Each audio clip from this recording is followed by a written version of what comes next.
మీరు రిటైర్మెంట్ అయిపోయిన తర్వాత సినిమాల్లో క్యారెక్టర్స్ వచ్చే ఈ మధ్య గ్యాప్‌లో ఒక చిన్న సందర్భం గురించి అడగాలి మిమ్మల్ని.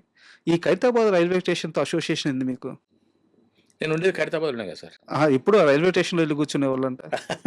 అది చెప్పారా ఎక్కడన్నా ఎప్పుడైనా? ఆ! తెలిసింది చెప్పండి. Yes sir. అంటే ఇప్పుడు నాకు పనంటే చాలా ఇష్టం సార్. హ్మ్. నేను నా డిపార్ట్మెంట్‌లో గూడా డిపార్ట్మెంట్‌లో ఉన్నా, నేను డిపార్ట్మెంట్‌లో చేరకముందు మా ఊర్లో ఉద్యోగంలో ఉన్నా గూడా, పొద్దున 10 గంటల నుంచి రాత్రి 10 గంటల వరకు నేను నిరంతరంగా పనిచేయాలనేటువంటి కోరిక నాకు, హ్మ్. ఆలోచన. హ్మ్. నాకేదైనా పనిస్తే నేను 100% చేస్తాను సార్. అదేదో సరే అయిపోయింది అని అనుకుందామని అనుకుంటూ కాదు. 100% చేసి దానికి ఫీడ్‌బ్యాక్ ఇస్తాను. హ్మ్. నాకు అటువంటి నేచర్ ఉంది నా దగ్గర. కాబట్టి పని గూడా ఇక్కడ హైదరాబాద్‌లో మా ఆఫీస్‌లో గూడా నాకు నా అదృష్టవశాత్తు అద్భుతమైనటువంటి ఓవర్ బర్డెన్ సీట్‌లొచ్చాయి నాకు. హ్మ్. మరి నన్ను కోరుకొని వేసేవారా? లేకపోతే అవి నన్ను కావాలనుకోని మురళీధర్ నాకు రావాలని అనుకునే ఆ సీట్లు తెలియదు గానీ, చేసే అవి నాకొచ్చేవి. నేను బాగా కష్టపడి వాటిని సాల్వ్ హ్మ్. చేసేసుకునేవాడిని. ఆ విధంగా నాకు పని చేయడం బాగా అలవాటు. రిటైర్ అయిపోయిన తర్వాత ఒక్కసారిగా నాకు చేతిలో పని లేదు. లేదు. హ్మ్. ఏం చేయాలి అని చెప్పేసని లైబ్రరీకెళ్ళేవాడిని. హ్మ్. ఖైరతాబాద్ లైబ్రరీలో. హ్మ్. ఒక గంట, 2 గంటలు కూర్చునేవాడిని. ఆ తర్వాత తోచేది కాదు. మళ్ళీ బయటకొచ్చేవాడిని. బయటకొచ్చేసి వీధుల్లో తిరగడం నాకిష్టం లేదు. హ్మ్. ఉండదు. ఎక్కడైనా కూర్చోవాలి, పని చేయాలి. హ్మ్. పని లేకుండా తిరగడం కరెక్ట్ కాదనిపించేది. కానీ ఏం చేయాలి దొరకదు. పని దొరకదు. నేను కొన్ని సందర్భాల్లో అంటే మొట్టమొదటిసారి మీకు చెప్తున్నా, మీరు రైల్వే స్టేషన్‌లో ఎందుకు కూర్చునేవాళ్ళనంటే, నన్ను ఎవరైనా పిలిచి, "సార్ ఇక్కడ మీరు కౌంటర్ మీద కూర్చోండి. మీకు ఒక పూట కొన్ని గంటలు కూర్చుని మీకు ఇంత అమౌంట్ ఇస్తాం కూర్చోండి. లేకుంటే మీకు టైమ్ పాస్‌కైనా కూర్చోండి సార్" అని పిలిస్తే నేను వెళ్లి కూర్చుందామని అనుకునేవాడిని. పని లేక. పని లేక. ఆ! వాళ్ళకన్నా పని చేసి పెడతాం గదా! నాకు టైమ్ పాస్ అవుతది. వాళ్ళకి పని చేసి పెట్టావా అని. ఆ! కాక ఏం చేసేవాడిని సార్, ఇగ నేను పుస్తకాలు చదివే అలవాటు నాకు. ఒక 2 బుక్స్ పట్టుకొని రైల్వే స్టేషన్‌కెళ్ళేవాడిని. హ్మ్. స్టేషన్‌లోకెళ్ళి కూర్చోవాడిని. గంటలు గంటలు కూర్చునేవాళ్ళంట. మరేం చేయాలి సార్, పని లేదు కదా! హ్మ్. 1 గంట వరకు. హ్మ్. నాకెవరి దగ్గరికి వెళ్లి కూర్చునే అలవాటు లేదు. నాకు ఫ్రెండ్స్ ఎక్కువ ఉండరు. లేరు గాదు. ఫ్రెండ్స్ ఎక్కువ ఉండరు నాకు. ఉండరు. ఉండరు. కాబట్టి నేను ఎవరి దగ్గరికెళ్ళాలి? ఏమని పలకరియాలి? ఒకసారి పోతాం, 2 సార్లు పోతాం. హ్మ్. ఏదైనా షాప్‌కెళ్తే గూడా కిరాణా స్టోర్ వాళ్ళు తెలుసు కాబట్టి వాళ్ళ దగ్గరికెళ్ళినా, లేకుంటే ఇంకేదో ఒక ఫ్రెండ్ షాప్ ఉన్నది తెలిసినా వెళ్ళినా గూడా, ఒకసారి 2 సార్లు వెళ్తాం. ఒక పావుగంట, అరగంట కూర్చొని అక్కడ. కానీ మనకు గంటలు గంటలు కావాలి కదా టైమ్ పాస్. అందువల్ల నేను every day, every day sir హ్మ్. 6:30కి నేను రవీంద్ర భారతిలో ఉండేవాడిని. హ్మ్. ప్రోగ్రామ్ ఏదైనా ఉండని. 9:00 వరకు స్పెండ్ చేసేవాడిని అక్కడ. హ్మ్. హాయిగా మనస్ఫూర్తిగా స్పెండ్ చేసేవాడిని. అది మీ ప్రపంచం. అది నా ప్రపంచం. నాకు హ్మ్. లైట్ ఉండాలి. ఎదుటగా ఒక మనిషి రంగేసుకొని ఉండాలి. హ్మ్. ఏదో జరుగుతుండాలి. లేదా నేనన్నా అక్కడ ఉండాలి. ఒకవేళ రవీంద్ర భారతిలో ప్రోగ్రామ్ లేకపోతే త్యాగరాయ గాన సభకి వెళ్ళిపోయాను. సార్ నేను రెగ్యులర్ స్పెక్టేటర్‌ని, ఆడియన్‌ని త్యాగరాయ గాన సభకి, రవీంద్ర భారతికి. రవీంద్ర భారతికి ఎక్కువ. అండ్ మీ సినిమా కెరీర్ గురించి మాట్లాడుకునే ముందు, నాకు మీ వ్యక్తిగత జీవితం గురించే ఇంకో 2 ప్రశ్నలున్నాయి. అవి పూర్తయిన తర్వాత మనం సినిమా ప్రయాణం గురించి మాట్లాడుకుందాం. మీ కాలుకుండే ఆ షూ గాని, లేదా ఇప్పుడు మీరు వాడే కాస్ట్‌లీ షూ గాని రేటెన్స్ అంటే ఇప్పుడు ఒక షూ కొనాలంటే ఎంత పెట్టి కొంటారు మీరు? ఇప్పుడా? ఆ! బాగా అత్యధిక ధర చెప్పండి. నాకు రేట్ కూడా తెలియదు సార్. హ్మ్. షూస్ రేట్ కూడా తెలీదు నాకు. ఎందుకు అడుగుతున్నానంటే, సార్. ఒక కుర్రాడు హ్మ్. డిగ్రీ చదివే రోజుల్లో, ఆ కుర్రాడి తండ్రి కాళ్ళకి ఏసుకోవడానికి చెప్పులు గూడా లేవు. ఆ కుర్రాడికి అర్థమవుతుంది తండ్రి పేదరికం. తండ్రి ఏం కోల్పోతూ తనను చదివిస్తున్నాడో తెలుస్తుంది. అవును సార్. ఆ క్షణంలో ఆ కుర్రాడు సినిమా అనే తన కలని చిదిమేసుకొని 30 సంవత్సరాల పాటు 30 సంవత్సరాలు పైనే ఇంకా 27 సంవత్సరాల సర్వీసు, అంతకుముందు 5, 6 సంవత్సరాలు. అన్ని సంవత్సరాలు ఆ కుర్రాడు తన సినిమా అనే కోరికను చంపేసుకొని, కుటుంబాన్ని నిలబెట్టడం కోసమే పనిచేశాడంటే, ఆ తండ్రి కష్టం ఆ కుర్రాడు ఎంత తీవ్ర స్థాయిలో చూసుండాలి. మీ నాన్నగారి కాళ్ళకి చెప్పులు లేకుండా నడిచిన క్షణం మీరు జూసారు. అవును సార్. మీ నాన్నగారి గురించి చెప్పండి. మా నాన్నగారు నాకు నడిచే దేవుడు.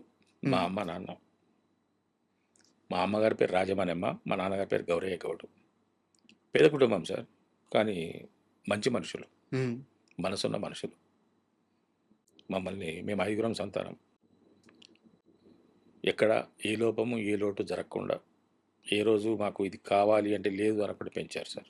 వాళ్ళకి లేకపోయినా. హ్మ్. చాలా కష్టపడ్డారు సార్ మా నాన్న, మా అమ్మ. అందుకే నేను ఇప్పటికీ దాంట్లోంచి బయటకు రాలేకపోతున్నాను. హ్మ్. ఇప్పుడు ఇందాక మీరన్నట్టుగా ఒక షూ ఏ రేట్ పెట్టి కొనగలుగుతారు మీరు అని చెప్పేసారంటే, అది ఎంత క్వాలిటీ అయినా, ఎంత క్వాంటిటీ అయినా, ఎంత రేట్ అయినా కూడా కొనగలిగే పరిస్థితిలో ఇప్పుడు నేనున్నా కూడా, హ్మ్. నాకెందుకో రూ. 25 చెప్పుల మీదనే ధ్యాస ఉంటుంది. సార్. వృధా ఖర్చు ఎందుకనేది ఒకటి. హ్మ్. ఎందుకులే నాకు అవసరమా? అవసరం లేని పని ఎందుకు చేయాలి? ఆ కష్టం చూసొచ్చారు గదా మీరు. హ్మ్.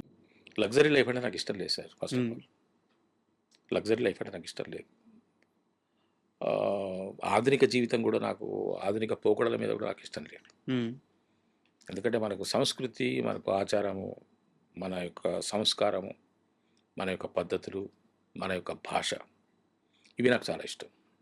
బట్ ఇప్పుడు మీరున్న ఈ ప్రపంచంలో ఈ గ్లామర్ ఫీల్డ్‌లో ఇక్కడంతా ఒక హిపోక్రసీ నడుస్తుంటది కదా! అవును సార్. పెద్ద కార్‌లో రావాలి. సూటు, బూటు ఎయ్యాలి. మంచి వాచ్ పెట్టాలి. మెడలో చైను, బ్రాస్లెటు, మెయింటెనెన్స్ బాగుండాలి. చుట్టూ 10 మంది బాయ్స్ ఉండాలి. ఇలాంటి ఒక ప్రపంచంలో బతుకుతున్నారు. పైగా స్టార్‌డమ్ వచ్చింది. ఖచ్చితంగా మెయింటైన్ చేయాలి. మెయింటైన్ చేయకపోతే మురళీధర్ గౌడ్ పిసినారి అనుకునే మనుషులు గూడా ఉంటారు. ఇవన్నిటిని ఎలా హ్యాండిల్ చేస్తున్నారు? అంటే అవన్నీ అవసరమే. మీరొక పదం వాడారు హిపోక్రసీ అని. హ్మ్. నేను దానికి దూరం సార్. హ్మ్. నేను హిపోక్రసీని దగ్గరికి రానివ్వను. నేను వాస్తవంలోనే ఉంటాను. సార్. వాస్తవంగానే ఉండాలనుకుంటున్నాను. ఎందుకంటే వాస్తవమే వాస్తవం కాబట్టి. సూపర్. కాబట్టి ఈ వాటినేమంటారంటే మేలి ముసుగులు, హ్మ్. ఈ కాగితపు నవ్వులు, అబద్ధాలు, మోసాలు నేను వాటి దగ్గరికి వెళ్ళను. వాటిని నా దగ్గరికి రానివ్వను సార్. సార్. చాలు నాకు. నేను ఎండలో ఉన్నా పర్వాలేదు. హ్మ్. హాయిగా ఉండగలను. వర్షంలో తడుస్తున్నా హాయిగా ఉండగలను. అందుకే ఇప్పటికీ వస్తారు పిల్లలు నా వెంట గొడుగు పట్టుకొని. పెట్టుకో లేదు అనకుండా పెట్టుకో గానీ దాన్ని ఓపెన్ చేయకు అని చెప్తాను సార్. సెట్‌లో గొడుగేనీరు. వేయని సార్. ఆ!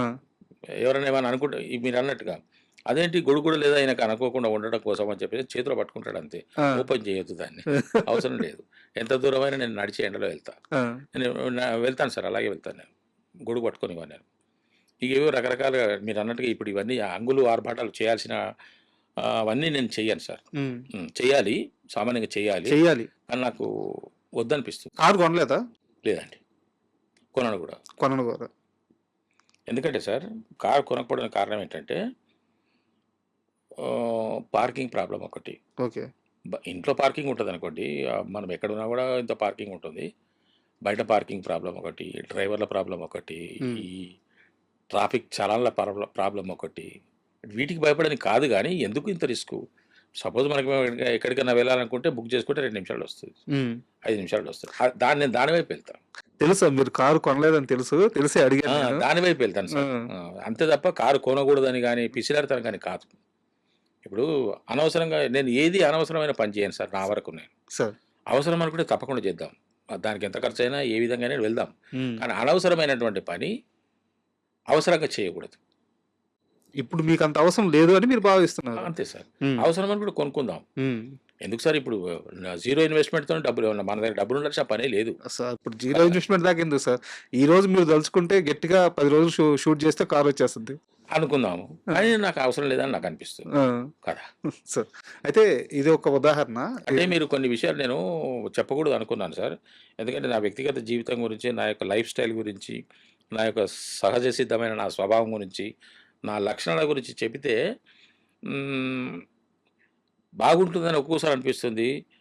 చెప్పుకొని లేనిపోని అంటే ఇతను ఇలాగా ఉంటాడా? మరీ ఇదా అని అనుకుంటారేమో అని చెప్పేసి ఒక దాంతోని ఆహ్, లేదు చెప్పాలనిపించింది సార్. సార్. నాకు ఈ ఇంటర్వ్యూలో గావాల్సింది మీరు చేసే సినిమాలు, ఆ సినిమాల కలెక్షన్‌లు నాకు ఇది గాదు కావాల్సింది. మీరు ఒక పరిపూర్ణమైన జీవితాన్ని జూసిన మనిషి. అవును సార్. ఇంత సీనియారిటీలో, ఇంత ప్రయాణంలో మీరు నేర్చుకున్న విషయాలు చెప్తే 10 మందికి ఉపయోగపడతాయి. నేను వాస్తవంగా ఉండాలనుకుంటాను రాజాగారు. సార్. వాస్తవంలోనే బ్రతుకుదాము. వాస్తవంగానే ఉందాం అనుకుంటాను. హ్మ్. నాకు 4 జతల బట్టలు కావాలనుకుంటే 4 జతల బట్టలే కొనుక్కుందాం. సార్. మనము నేను హోటల్‌లో కూడా కొన్ని ఉన్నాయి సార్ చెప్పండి. చెప్పకూడదు. చెప్పండి. ప్లీజ్. నేను ఇంతవరకు పబ్ అంటే ఏంటో నాకు తెలీదు సార్. ఎప్పుడు బాలేదు. నెవర్. ఆ! 'భర్త మహాశైలకు విజ్ఞప్తి' సినిమాలో ఒక సీన్‌లో రవితేజ గారు, సునీల్ గారు, నేను, వెన్నెల కిషోర్ గారు ఈ నలుగురి కాంబినేషన్‌లో పబ్‌లో ఒక సీన్ ఉన్నది అనంటే ఆ రోజున వెళ్ళాను నేను. హ్మ్. పబ్బు అనేది ఇలా ఉంటుందని చెప్పేసని అప్పుడు తెలిసింది నాకు. అంతవరకు నాకు పబ్బు తెలీదు సార్. సార్. ఆ తర్వాత మళ్ళీ నేను ఎప్పుడు వెళ్ళలేదు. అది కూడా షూటింగ్ కోసం వెళ్ళిన పబ్బే తప్ప, హ్మ్. అది కూడా మా సీన్ వరకే చేసి మేము బయటకొచ్చేసాం. ఉదయం 7:00 రమ్మన్నారు. 7కి వెళ్తే 11కో, 10:30కో బయటకొచ్చేసాం అంతే. హ్మ్. అలాగా నేను ఈ ఆడంబరాలకు గానీ, ఈ పోకడలకు గానీ, లేని దాన్ని నెత్తి మీద పెట్టుకోవడం కోసం కానీ నేను వెంపర్లాడను. నాకు అది వద్దు అనిపిస్తుంది సార్. అవసరం అనుకుంటే వెళ్దాం అంతే. ఇంకా హోటళ్ళలో ఐటెమ్స్ రేట్స్ కూడా నాకు తెలియదు. హ్మ్. ఒక ఎప్పుడు నో ఎప్పుడు భోంచేయలేదు. నో ఒక హ్మ్. దోస ఎంత రేటుకి దొరుకుతుంది, ఒక భోజనం ఎంత రేటుకి దొరుకుతుంది. హ్మ్. ఇప్పుడు మామూలుగా పిల్లలు బిర్యానీలు అవి ఇవి అంటారు, కుండి హండి బిండి అంటుంటారు. హ్మ్. అవి ఏంటి కూడా నాకు తెలియదు సార్. ఇప్పుడు దాకా నో హోటల్‌కెళ్ళలేదా? హ్మ్.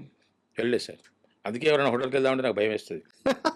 అసలు ఎక్కడికి వెళ్తారో, ఏడ కూర్చుంటారో, ఏం చెప్తారో వాడిస్తారో అని చెప్పి హ్మ్. ఎవరైనా ఉంటే వాళ్ళని పట్టుకొని వెళ్ళిపోతా. వాళ్ళు చెప్తేనే సరే మీరు ఏం తింటారు సార్ అంటే మీరు ఏది చెప్తే అది తింటారు సార్ అంటారు. మీరేది తింటారో చెప్పండి అదే తింటాను అంటారు. అంటే ఇవన్నీ చెప్పుకోకూడదు బయటకి. మీరైతే ఎళ్ళరు. నేను వెళ్ళాను సార్. హ్మ్. వెళ్ళాను. హాయిగా నా మిసెస్ నేను అప్పుడు కూడా ఇప్పుడు కూడా హ్మ్. నా మిసెస్ లేకపోతే నేను హాయిగా శుభ్రంగా అన్నం వండేసుకుంటాను. హ్మ్. ఈవెన్ నౌ ఆల్సో అన్నం వండేసుకుంటాను.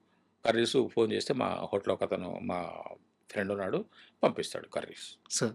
పెరుగు ఇంట్లో ఉంటుంది. అంతే. అండ్ ఇంకొక చిన్న సంఘటన ఉంది సార్. దాన్ని మాట్లాడుకున్న తర్వాత ఇంక సినిమాల్లోకెళ్దాం.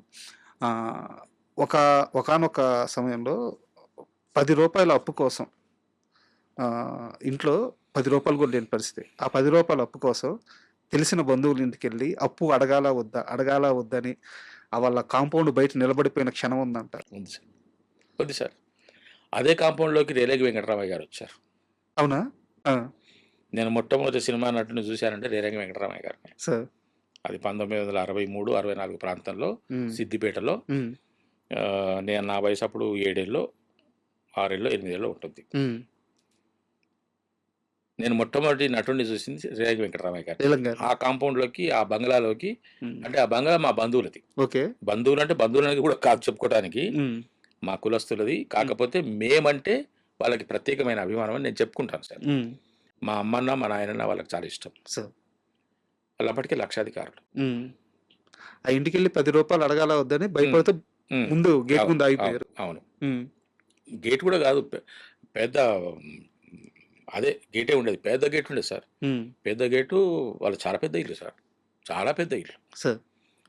అటువంటి ఇంట్లోకి గౌడ్సే వాళ్ళు. మా హ్మ్. వాళ్ళే. రేలంగి గారు కూడా గౌడే కదా! సార్. అయితే మరి ఎలాగ తీసుకొచ్చారో మరి ఎవరు ద్వారా వచ్చారో తెలీదు గానీ రేలంగి గారు ఒకరోజు ఆ ఇంటికొచ్చి హ్మ్. దాదాపు ఒక 4, 5 అవర్స్ స్పెండ్ చేశారు సార్. హ్మ్. గేట్లు మూసేశారు.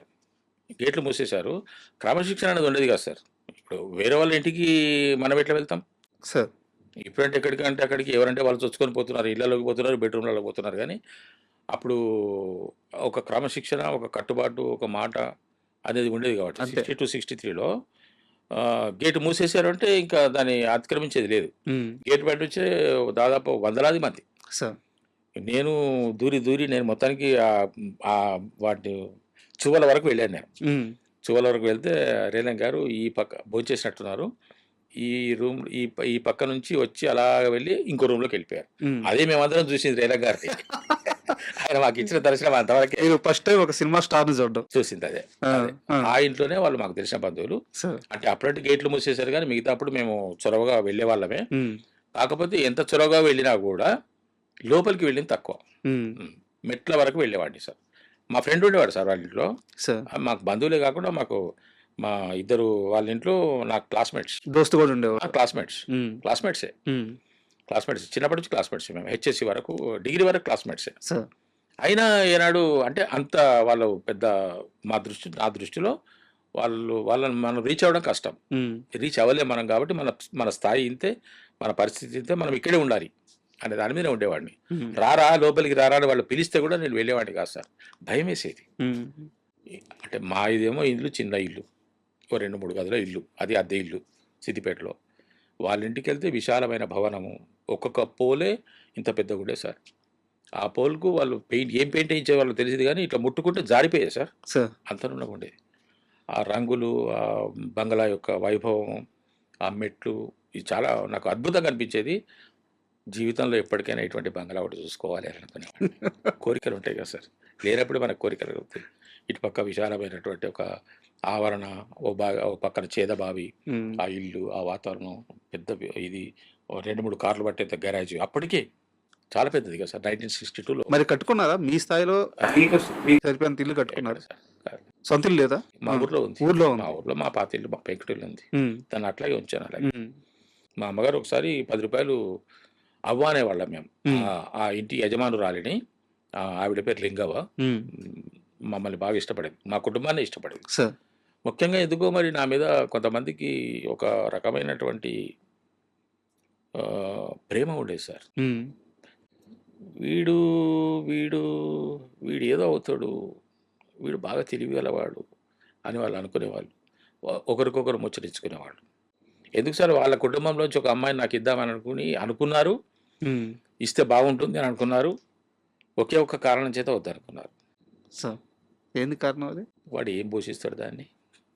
అది ఏ తల్లిదండ్రులకైనా ఉండే అంతే. భయమే కదా సార్. అదొక్కటే ఒక కారణం. అదర్‌వైజ్ నేను పిల్ల వాళ్ళకి బాగా నచ్చా. అబ్బాయి మంచోడు. నేను వాళ్ళకి బాగా నచ్చాను. హ్మ్. వాడికి ఇస్తే బాగుంటుందని అనుకున్నారు గానీ, ఏమున్నదని వాడు పోషిస్తాడు మన దగ్గర వాళ్ళకి ఏమున్నది అనేది ఒకటి జరిగింది. అయితే నాకు ఈ ప్రాసెస్‌లో ఇంకా అద్భుతంగా అనిపించిందేందంటే, అంత పెద్ద లక్షాధికారి ఇంటికెళ్ళి రూ. 10 అడగడానికి మీరు భయపడి ఆగిపోయిన మీరు మేము అవ్వ అనేవాళ్ళం. ఆ! అయితే మీ నాన్నగారు దూరంగా ఉండి పనిచేసేవాళ్ళంట. అవును. ఇంటికొచ్చిన తర్వాత ఆ రూ. 10 అప్పు కూడా మీరు జాగ్రత్తగా ఎళ్లి వాళ్ళకి కట్టేవాళ్ళంట. ఇచ్చాను సార్. ఆ? నేనే ఇచ్చేవాడిని. నే నేనే తీసుకున్నాను కాబట్టి మళ్ళా మా నాయన వచ్చిన తర్వాతనే ఆయన ఇది తీసుకున్నారు. మా అమ్మకు ఓ రూ. 100 ఇస్తున్నారు. వాళ్ళసలు అడిగేవాళ్ళు గూడా గాదు గదా! లేదు సార్. ఆ! లేదు. ఎందుకంటే మేము వీళ్ళు అడిగేవాళ్ళు గాదు, అడిగారు. హ్మ్. ఎంత అవసరం ఉంటేనో అడిగారు అనే దాంతోనే వాళ్ళు ఇచ్చేవాళ్ళు. నేను కూడా అంతే మర్యాద తీసుకుపోయి ఇచ్చేసేవాడిని. అట్లా కొంచెం మీ నాయన వచ్చినాడురా అని అడిగేది. రూ. 10 తీసుకుపోయి మళ్ళాకిస్తే నాయన వచ్చినాడురా అంటే, ఆ! వచ్చిండు నిన్న రాత్రి. అంటే మా నాయన కూడా వెళ్లి వాళ్ళని కలిసేవాడు. ఇది మీకు చూడండి తెలియకుండా మీ లైఫ్‌లో మీ పేదరికమే అవును సార్. మీకొక క్రమశిక్షణని, ఒక నిజాయితీని, ఒక నిబద్ధతని అన్నిటిని అలవాటు చేసేసింది. అండ్ మీ